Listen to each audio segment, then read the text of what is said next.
प्रिय आत्मन, आज हम उस सत्य के द्वार पर खड़े हैं जिसे समझ लेने के बाद मनुष्य का पूरा जीवन बदल सकता है। आज की ये वाणी केवल सुनने के लिए नहीं है, ये भीतर उतारने के लिए है।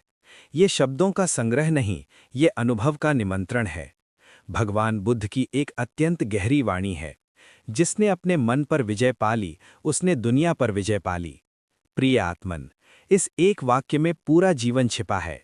इस एक वाक्य में साधना है, मुक्ति है, शांति है और वो सत्य है जिसकी तलाश में मनुष्य जन्मों से भटक रहा है। मनुष्य बाहर बहुत देखता है, वो लोगों को देखता है, परिस्थितियों को देखता है, भाग्य को देखता है, दुनिया को देखता है, लेकिन बहुत कम लोग ऐसे होते हैं जो अपने ही मन को देखने का साहस करते हैं। और यही वो जगह है जहां से सारी यात्रा शुरू होती है। प्रिय आत्मन, मन दिखाई नहीं देता, तुम उसे हाथ से छू नहीं सकते, तुम उसे आंखों से देख नहीं सकते। फिर भी इस संसार में जो कुछ भी तुम अनुभव करते हो, वो सब मन के माध्यम से ही करते हो। यदि मन अशांत है तो बाहर की सबसे सुंदर वस्तु भी आनंद नहीं दे सकती। यदि मन दुखी है तो फूलों की सुगंध भी फीकी लगती है। यदि मन भारी है तो मधुर वाणी भी चुभने लगती है। और यदि मन शांत है तो साधारण सी हवा भी वरदान लगती है। एक छोटा सा घर भी मंदिर बन जाता है, एक साधारण दिन भी उत्सव बन जाता है। यही कारण है कि बुद्ध बार बार मन की ओर लौटने को कहते हैं। वे कहते हैं, बाहर की दुनिया को बदलने से पहले अपने भीतर की दुनिया को देखो, क्योंकि बाहर जो कुछ भी तुम्हें दिखाई दे रहा है वो बहुत हद तक तुम्हारे मन का ही विस्तार है। प्रिय आत्मन, कभी ध्यान से देखना, जब मन प्रसन्न होता है तो वही रास्ता अच्छा लगता है, वही लोग अपने लगते हैं, वही जीवन सरल लगता है। और जब मन अशांत होता है तो वही रास्ता बोझ लगता है, वही लोग कठिन लगते हैं, वही जीवन अन्यायपूर्ण लगता है। तो प्रश्न ये नहीं है कि दुनिया कैसी है, प्रश्न ये है कि तुम्हारा मन कैसा है। यही पहला बोध है। और जो ये पहला बोध समझ लेता है, उसकी साधना आरंभ हो जाती है। प्रिय आत्मन, आज का मनुष्य एक भ्रम में जी रहा है। उसे लगता है कि उसकी परेशानी बाहर है, उसे लगता है कि उसका दुख लोगों की वजह से है, उसे लगता है कि उसका तनाव परिस्थितियों की वजह से है, उसे लगता है कि अगर कुछ चीज़ें बदल जाएं तो वो शांत हो जाएगा। वो सोचता है, अगर मुझे अधिक धन मिल जाए, अगर लोग मुझे समझने लगें, अगर मेरा सम्मान बढ़ जाए, अगर मेरी इच्छाएं पूरी हो जाएं, तो मैं शांत हो जाऊंगा। लेकिन बुद्ध कहते हैं, जिस शांति की तुम तलाश बाहर कर रहे हो, उसका स्रोत भीतर है। और जो भीतर अशांत है, उसे बाहर की कोई उपलब्धि स्थायी सुख नहीं दे सकती। कितने लोग हैं जिनके पास सब कुछ है, फिर भी मन में बेचैनी है। घर है, सुविधाएं हैं, परिवार है, सम्मान है, फिर भी भीतर खालीपन है। और कितने लोग ऐसे हैं जिनके पास बहुत अधिक नहीं है, फिर भी उनके चेहरे पर शांति है, उनकी आंखों में सरलता है, उनके भीतर कोई बोझ नहीं। तो फिर अंतर कहाँ है? अंतर बाहर की वस्तुओं में नहीं है, अंतर मन की अवस्था में है। प्रिय आत्मन, मनुष्य अपने मन को अक्सर अपना मित्र मानता है। उसे लगता है कि जो विचार आ रहे हैं वे सत्य हैं, जो भाव उठ रहे हैं वे वास्तविक हैं, जो डर पैदा हो रहा है वो आवश्यक है, जो क्रोध उठ रहा है वो उचित है। लेकिन बुद्ध कहते हैं, मन को तुरंत सच मत मानो, पहले उसे देखो, पहले उसे समझो, पहले उसके स्वभाव को पहचानो। मन स्थिर नहीं है, मन हर क्षण बदलता है। एक पल प्रसन्न, दूसरे पल दुखी, एक पल आशा, दूसरे पल भय, एक पल प्रेम, दूसरे पल क्रोध, एक पल विश्वास, दूसरे पल संदेह। जो चीज हर पल बदल रही है, यदि तुम उसी के पीछे बहते रहोगे तो तुम्हारा जीवन भी डगमगाता रहेगा। इसलिए बुद्ध मन को रोकने की बात नहीं करते, वे मन को देखने की बात करते हैं। प्रिय आत्मन, यही बहुत बड़ी भूल होती है। बहुत से लोग सोचते हैं कि आध्यात्मिकता का अर्थ है मन को दबा देना। क्रोध आ रहा है तो उसे भीतर बंद कर लो, दुख आ रहा है तो मुस्कुरा लो, भय है तो दिखाओ मत, इच्छा है तो स्वीकार मत करो। लेकिन दबाने से मन शांत नहीं होता, दबाने से मन और उलझ जाता है। जो भीतर दबा दिया जाता है वो और गहराई में जाकर जड़ पकड़ लेता है। बुद्ध कहते हैं, दमन नहीं, दर्शन, भागना नहीं, देखना, दबाना नहीं, समझना।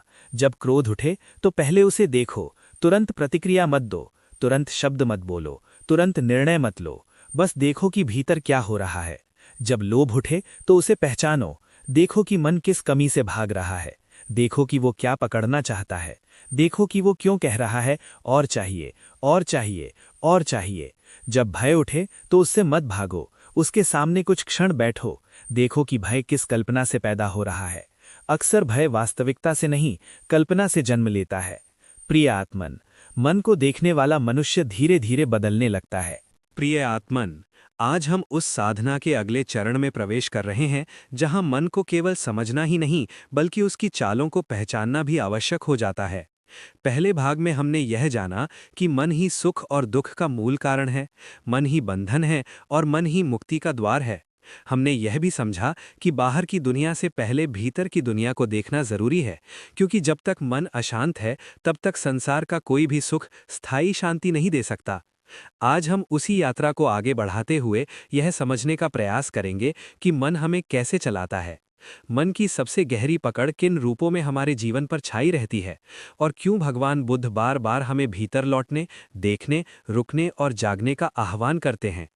बुद्ध का मार्ग किसी बाहरी युद्ध का मार्ग नहीं है, ये भीतर की जागरूकता का मार्ग है।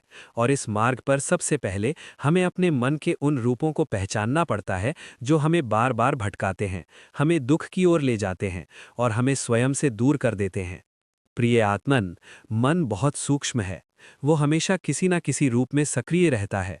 कभी वो विचार बनकर उठता है, कभी इच्छा बनकर, कभी भय बनकर, कभी स्मृति बनकर, कभी क्रोध बनकर, कभी तुलना बनकर, कभी अपेक्षा बनकर और कभी भविष्य की चिंता बनकर। मन की यही सबसे बड़ी विशेषता है कि वो स्वयं को हर बार सही सिद्ध करने की कोशिश करता है। जब क्रोध आता है तो मन कहता है कि तुम्हारा क्रोध उचित है। जब लोभ आता है तो मन कहता है कि थोड़ा और मिल जाए तो शांति आ जाएगी। जब भय आता है तो मन कहता है कि अगर तुम अभी चिंतित नहीं हुए तो तुम हार जाओगे। जब तुलना आती है तो मन कहता है कि देखो, दूसरे तुमसे आगे निकल गए। जब अपमान होता है तो मन कहता है कि इसका उत्तर अभी देना जरूरी है। जब प्रशंसा मिलती है तो मन कहता है कि यही तुम्हारी पहचान है। इस प्रकार मन हर क्षण हमें अपने जाल में बांधता रहता है, और जो साधक इस खेल को नहीं पहचानता वो जीवन भर बाहर की परिस्थितियों को दोष देता रहता है, जबकि उसकी जंजीरें भीतर ही बनी रहती हैं। भगवान बुद्ध ने मन की सबसे पहली परीक्षा के रूप में क्रोध को देखा। क्रोध केवल एक भावना नहीं है, ये मन की वो अग्नि है जो पहले भीतर जलती है और फिर बाहर फैलती है। जब किसी की बात हमें चुभती है, जब कोई हमारी इच्छा के विरुद्ध चलता है, जब कोई हमारे अहंकार को चोट पहुंचाता है, जब जीवन हमारी अपेक्षाओं के अनुसार नहीं चलता, तब मन के भीतर एक तीव्र प्रतिक्रिया उठती है और वही प्रतिक्रिया क्रोध का रूप ले लेती है। लेकिन प्रिय आत्मन, ध्यान से देखना, क्रोध अचानक नहीं आता। क्रोध से पहले कोई विचार आता है, उस विचार से पहले कोई अपेक्षा होती है, उस अपेक्षा के पीछे कोई अहंकार छिपा होता है, और उसी अहंकार को चोट लगते ही मन आग बन जाता है।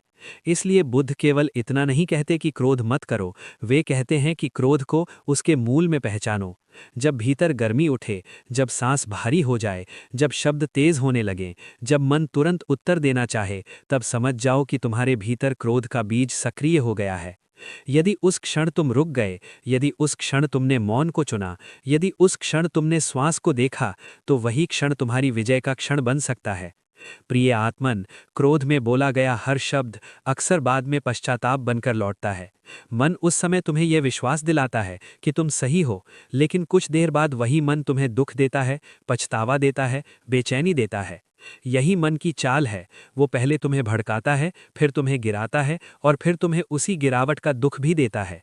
इसलिए बुद्ध का मार्ग यह नहीं कि तुम क्रोध को जबरन दबा दो। यदि तुम क्रोध को दबाओगे तो वो भीतर जमा रहेगा और किसी दूसरे अवसर पर और अधिक तीव्र होकर बाहर आएगा। बुद्ध कहते हैं, क्रोध को देखो, पहचानो, उसके साथ मत बहो। जब तुम क्रोध को केवल एक उठती हुई लहर की तरह देखना सीख जाते हो, तब धीरे धीरे उसकी शक्ति कम होने लगती है। जो पहले तुम्हें पूरी तरह घेर लेता था, वही अब तुम्हारी जागरूकता के सामने ठहरने लगता है। और प्रिय आत्मन, यही साधना है, यही मन पर विजय की शुरुआत है, क्योंकि जिसने क्रोध के पहले क्षण को पहचान लिया, उसने अपने जीवन की अनेक विनाशकारी दिशाओं को वही रोक दिया। क्रोध के बाद मन की दूसरी बड़ी चाल है लोभ, और लोभ हमेशा केवल धन के रूप में नहीं आता। लोभ मान सम्मान का भी हो सकता है, प्रशंसा का भी हो सकता है, संबंधों में अधिकार का भी हो सकता है, अधिक सुविधा का भी हो सकता है, और उस अदृश्य तृष्णा का भी हो सकता है जो मन को हर समय कहती रहती है कि अभी जो है वो पर्याप्त नहीं है। बुद्ध ने बहुत स्पष्ट कहा कि तृष्णा ही दुख का कारण है, क्योंकि मन की प्रकृति पकड़ना है। वो हर सुखद अनुभव को पकड़ना चाहता है, हर सुविधा को स्थायी बनाना चाहता है, हर प्रिय व्यक्ति को अपने अनुसार चलाना चाहता है, हर उपलब्धि को अपनी पहचान बनाना चाहता है।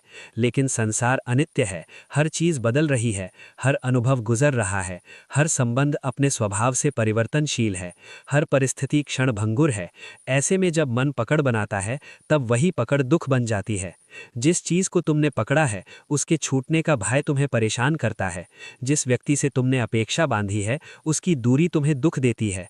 जिस सम्मान को तुमने अपनी पहचान। प्रिय आत्मन, आज हम उस गहरे चरण में प्रवेश कर रहे हैं जहां साधना केवल मन की चालों को पहचानने तक सीमित नहीं रहती, बल्कि ये समझने तक पहुंचती है कि जब मन धीरे धीरे शांत होने लगता है, जब भीतर की प्रतिक्रियाएं कम होने लगती हैं, जब क्रोध, लोभ, भय, तुलना और अपेक्षा की पकड़ ढीली पड़ने लगती है, तब मनुष्य की दृष्टि बदलने लगती है। और जैसे ही दृष्टि बदलती है, वैसे ही संसार का अनुभव भी बदलने लगता है। यही वो स्थान है जहां भगवान बुद्ध की वाणी और अधिक स्पष्ट हो जाती है, क्योंकि उन्होंने केवल इतना नहीं कहा कि जिसने अपने मन पर विजय पाली उसने दुख से मुक्ति पाली, बल्कि उन्होंने कहा कि जिसने अपने मन पर विजय पाली उसने दुनिया पर विजय पाली। प्रिय आत्मन, इस वाणी को सुनते ही बहुत से लोग बाहर की दुनिया की कल्पना करने लगते हैं, मानो दुनिया पर विजय का अर्थ लोगों को जीत लेना है, परिस्थितियों को अपने अनुसार कर लेना है, सम्मान, शक्ति, प्रभाव या सफलता पा लेना है। लेकिन बुद्ध की दृष्टि में दुनिया का अर्थ बाहर की वस्तुओं का समूह नहीं है। बुद्ध की दृष्टि में दुनिया वो सब है जो तुम अनुभव करते हो, जो तुम देखते हो, जो तुम सुनते हो, जो तुम अपने भीतर महसूस करते हो, जो तुम्हारी चेतना में घटता है, वही तुम्हारी दुनिया है। इसलिए जब मन बदलता है तब दुनिया बदलती हुई प्रतीत होती है। जब मन अशांत है तो वही संसार बोझ लगता है, वही लोग शत्रु जैसे लगते हैं, वही संबंध पीड़ा बन जाते हैं, वही परिस्थितियां अन्याय लगती हैं। और जब मन शांत हो जाता है तो वही संसार शिक्षा बन जाता है, वही लोग दर्पण बन जाते हैं, वही संबंध करुणा का अवसर बन जाते हैं, वही परिस्थितियां साधना का द्वार बन जाती हैं। प्रिय आत्मन, संसार जैसा है वैसा बहुत बार नहीं दिखाई देता। संसार हमें वैसा दिखाई देता है जैसा हमारा मन उसे देख रहा होता है। यदि किसी के भीतर भय भरा है तो वो हर चेहरे में खतरा खोजेगा। यदि किसी के भीतर असुरक्षा भरी है तो वो हर सफलता में अपनी हार देखेगा। यदि किसी के भीतर क्रोध भरा है तो उसे हर बात में अपमान दिखाई देगा। यदि किसी के भीतर लोभ है तो उसे हर अवसर में केवल लाभ दिखाई देगा। यदि किसी के भीतर करुणा है तो वही व्यक्ति दूसरों के व्यवहार के पीछे छिपे हुए दुख को भी महसूस कर सकेगा। यही कारण है कि बुद्ध बाहरी सुधार से पहले भीतरी दृष्टि की बात करते हैं। अज्ञानी मनुष्य बार बार कहता है कि दुनिया खराब है, लोग बदल गए हैं, समय बुरा है, कोई सच्चा नहीं रहा, कोई अपना नहीं रहा। लेकिन ज्ञानी धीरे धीरे ये देखता है कि दुनिया जितनी बाहर है उतनी ही भीतर भी है। वो समझने लगता है कि बहुत बार जो मैं संसार में देख रहा हूँ वो मेरे ही मन की धुंध है। जैसे धूल लगी आंखों से सब धुंधला दिखाई देता है, वैसे ही अशांत मन से जीवन भी धुंधला दिखाई देता है। इसलिए बुद्ध कहते हैं कि दुनिया को बदलने की जल्दी मत करो, पहले अपने देखने वाले को साफ करो। जो देखने वाला साफ हो गया, उसकी दुनिया अपने आप बदलने लगती है। प्रिय आत्मन, इस सत्य को समझने के लिए हमें ये देखना होगा कि दुनिया हमें किन किन रूपों में बांधती है। बाहर की दुनिया हमें वस्तुओं से नहीं, बल्कि हमारे भीतर उठने वाली प्रतिक्रियाओं से बांधती है। संसार की घटनाएं आती हैं, जाती हैं, लोग बोलते हैं, परिस्थितियां बदलती हैं, समय चलता रहता है। लेकिन इन सब के बीच हमारा मन जिस प्रकार प्रतिक्रिया करता है, वही हमारे अनुभव का निर्माण करता है। यदि किसी ने तुम्हारी प्रशंसा कर दी और तुम्हारा मन तुरंत फूल गया, तो तुम उस प्रशंसा के बंधन में आ गए। यदि किसी ने तुम्हारी निंदा कर दी और तुम्हारा मन टूट गया, तो तुम उस निंदा के बंधन में आ गए। यदि किसी ने तुम्हें सम्मान दिया और तुमने उसे अपनी पहचान बना लिया, तो तुम उस सम्मान के बंधन में आ गए। यदि किसी ने तुम्हें अनदेखा कर दिया और तुम भीतर से जलने लगे, तो तुम उस उपेक्षा के बंधन में आ गए। संसार का बंधन बाहर की घटना में नहीं है, संसार का बंधन उस घटना के प्रति तुम्हारे मन की पकड़ में है। यही बुद्ध का गहरा दर्शन है। जिसने पकड़ को देख लिया, जिसने प्रतिक्रिया के पहले क्षण को पहचान लिया, जिसने अपने भीतर उठती हुई तरंगों के साथ बहना बंद कर दिया, वो धीरे धीरे संसार के जाल से बाहर आने लगता है। प्रिय आत्मन, इस दुनिया की सबसे सूक्ष्म और गहरी पकड़ है निंदा और प्रशंसा।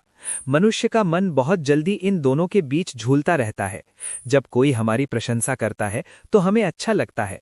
धीरे धीरे हम उसी प्रशंसा के आदी होने लगते हैं। हमें अच्छा लगने लगता है कि लोग हमें सराहें, लोग हमें श्रेष्ठ मानें, लोग हमें सम्मान दें, लोग हमारे बारे में अच्छा सोचें। लेकिन यही जगह सबसे बड़ा जाल बन जाती है, क्योंकि जिस दिन मन ने प्रशंसा को अपनी पहचान बना लिया, उसी दिन वो निंदा से टूटने के लिए तैयार हो गया। फिर यदि कोई एक व्यक्ति भी विपरीत बात कह दे तो भीतर बेचैनी शुरू हो जाती है। एक ही मन जो अभी कुछ समय पहले फूल रहा था, अब उसी बात से सिकुड़ जाता है। बुद्ध कहते हैं कि प्रिय आत्मन, अब हम उस गहरे मोड़ पर पहुंचते हैं जहां साधना केवल मन की प्रतिक्रियाओं को पहचानने या संसार की पकड़ को समझने तक सीमित नहीं रहती, बल्कि वो जीवन के वास्तविक व्यवहार में उतरने लगती है। क्योंकि भगवान बुद्ध की वाणी केवल सुनने के लिए नहीं थी, केवल मन को अच्छा लगने के लिए नहीं थी, केवल शब्दों में प्रेरणा देने के लिए नहीं थी, बल्कि वो जीवन के हर छोटे बड़े क्षण में जीने के लिए थी। और यही वो स्थान है जहां ये स्पष्ट होने लगता है कि जिसने अपने मन पर विजय पाली, उसने दुनिया पर विजय पाली।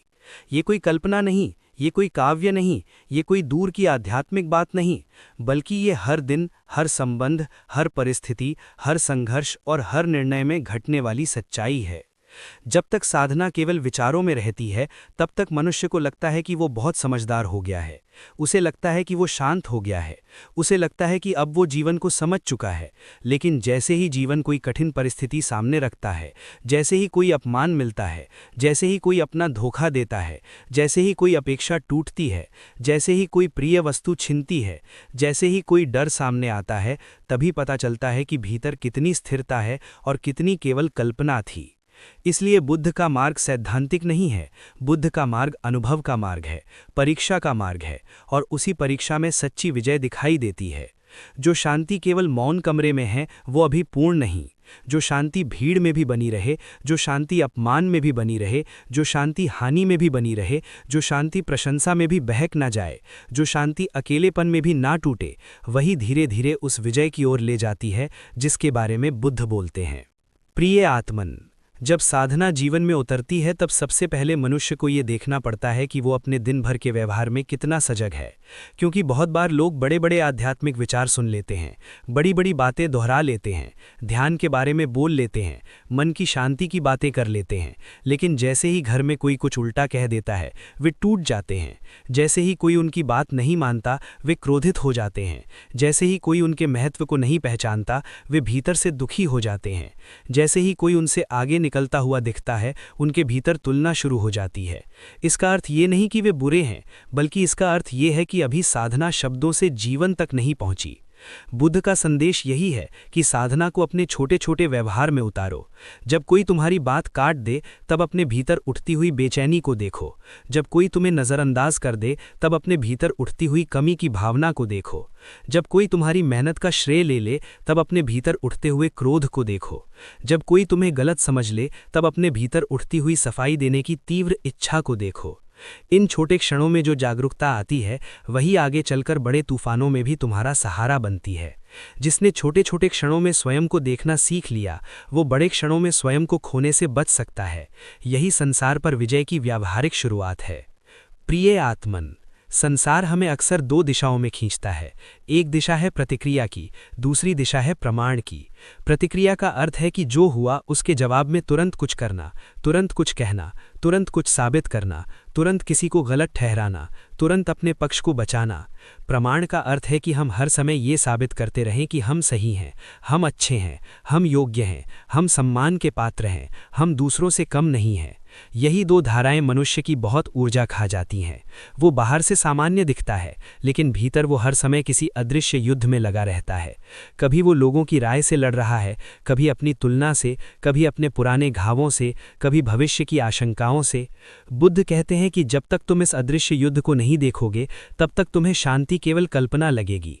लेकिन जैसे ही तुम देखना शुरू करते हो कि मैं हर समय कुछ सिद्ध करने की कोशिश में हूँ, मैं हर बात पर प्रतिक्रिया देना चाहता हूँ, मैं हर अपमान का जवाब देना चाहता हूँ, मैं हर अस्वीकृति के सामने अपने अस्तित्व को बचाना चाहता हूँ, तब एक गहरी समझ जन्म लेती है।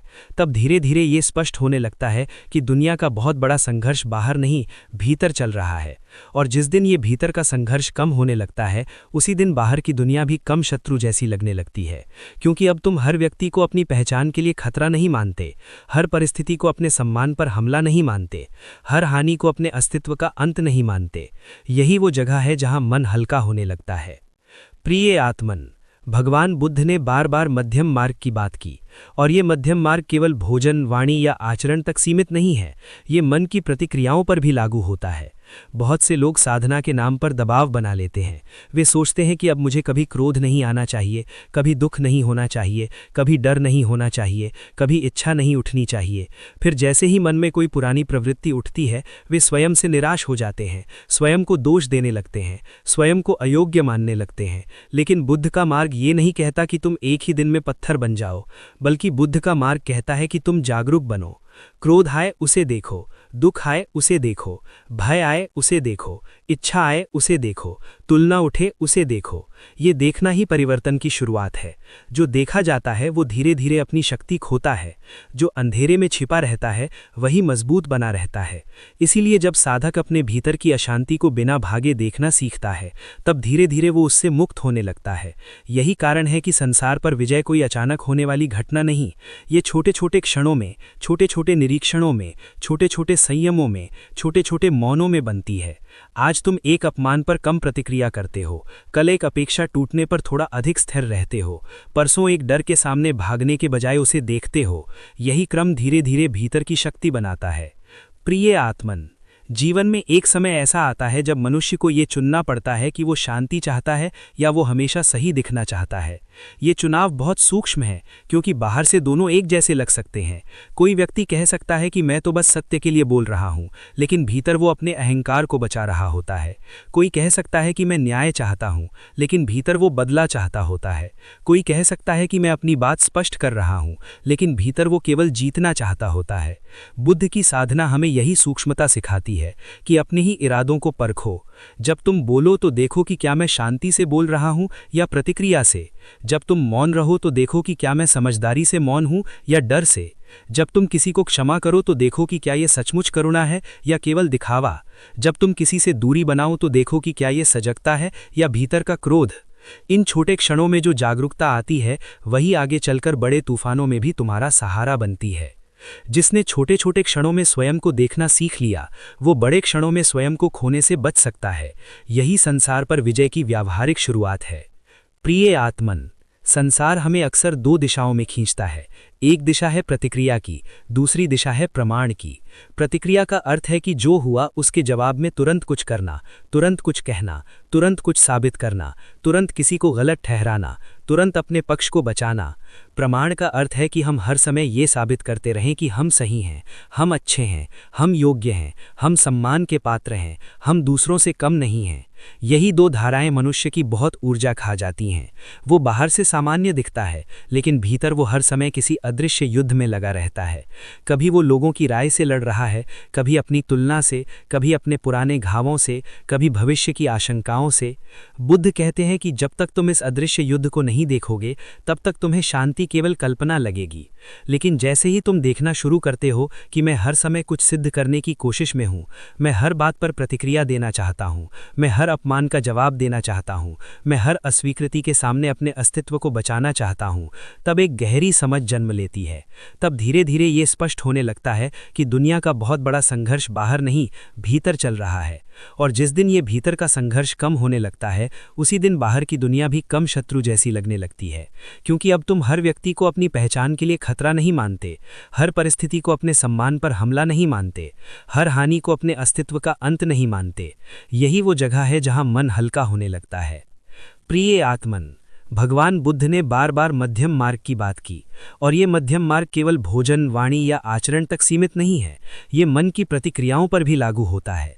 बहुत से लोग साधना के नाम पर दबाव बना लेते हैं। वे सोचते हैं कि अब मुझे कभी क्रोध नहीं आना चाहिए, कभी दुख नहीं होना चाहिए, कभी डर नहीं होना चाहिए, कभी इच्छा नहीं उठनी चाहिए। फिर जैसे ही मन में कोई पुरानी प्रवृत्ति उठती है वे स्वयं से निराश हो जाते हैं, स्वयं को दोष देने लगते हैं, स्वयं को अयोग्य मानने लगते हैं। लेकिन बुद्ध का मार्ग ये नहीं कहता कि तुम एक ही दिन में पत्थर बन जाओ, बल्कि बुद्ध का मार्ग कहता है कि तुम जागरूक बनो। क्रोध आए उसे देखो, दुख आए उसे देखो, भय आए उसे देखो, इच्छा आए उसे देखो, तुलना उठे उसे देखो। ये देखना ही परिवर्तन की शुरुआत है। जो देखा जाता है वो धीरे धीरे अपनी शक्ति खोता है। जो अंधेरे में छिपा रहता है वही मजबूत बना रहता है। इसीलिए जब साधक अपने भीतर की अशांति को बिना भागे देखना सीखता है, तब धीरे धीरे वो उससे मुक्त होने लगता है।